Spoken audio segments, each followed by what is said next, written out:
Thank you so much, Stephanie. New at midday, a new coalition to help fight this statewide opioid epidemic is launching.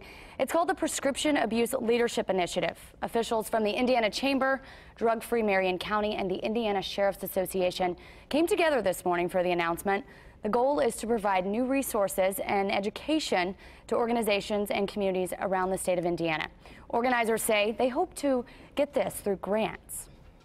Not one person, not one entity, not one government body can be responsible for killing heroin.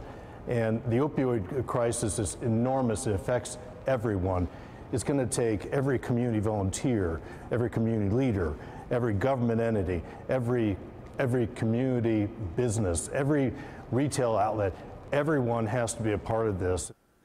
The Prescription Abuse Leadership Initiative will also be giving out thousands of safe drug disposal kits. New in Crime Watch 8 this morning, police are investigating after someone fired shots into a house overnight, wounding a 13-year-old boy. It all happened around 11 o'clock in a home on Alpine Avenue in the west side of the city. Police say the injury is minor, describing it as a graze.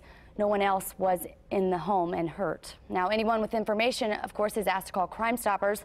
That number is 317-262-TIPS. A man is dead this morning after a shooting on the east side of Indianapolis. IMPD was called to 28th and Station around 5 o'clock yesterday. That's where they found a man's body in the driveway. Police say they need people to come forward with information about the shooting. We're hoping that those people who are out here who may have seen something, it could be the most minor detail in their minds. It could be something major to us. Now, there was actually a second crime less than a mile away. Police would not say whether those two were connected. Of course, if you have any information in either of those, again, the number for Crime Stoppers, 317-262-TIPS.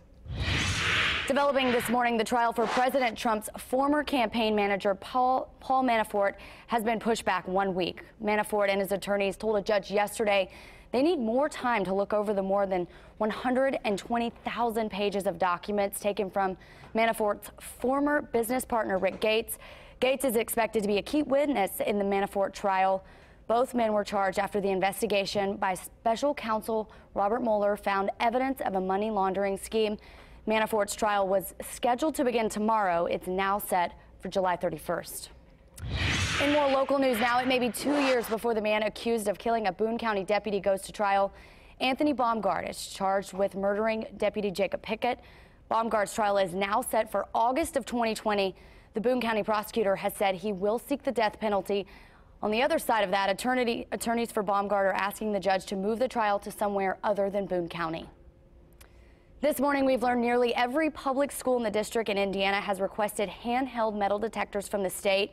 A state spokesperson says they've received requests from 369 public and private schools, including 94% of public school districts. Now, this is all part of a new state program we first told you about earlier this month. According to the governor's office, in total, more than 3,200 handheld devices were requested.